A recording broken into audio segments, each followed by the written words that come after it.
Toy izao ndraiky avana ny teny zaraina zay omenantsika anio. Amin'ny fomba an'Andriamanitra no aharesy ireo fahavalonao. Ny tompo no andeha anoloanao ka andrava ireo sakana sy ireo fahavalonao.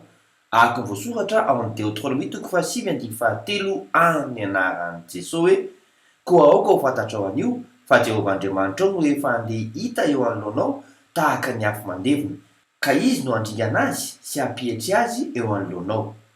Dia androaka azy ianao ka handringa azy faingana, araka izay nolazain'i Jehovah taminao. Tsy noho ny fahamarinanao fa noho ny ara-tsi-panahin'izy ireo.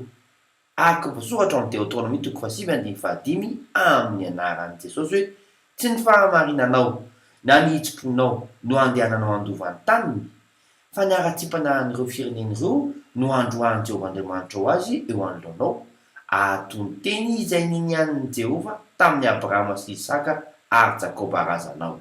Mino, fikiry no mahataranaka Abrahama anao ao amin'ny Kristy. Vavaka isika. Ray misaotra anao miaro ahy amin'ny fombanao. Amin'ny anaran'i Jesosy Kristy velona avy any Nazareta. Amen.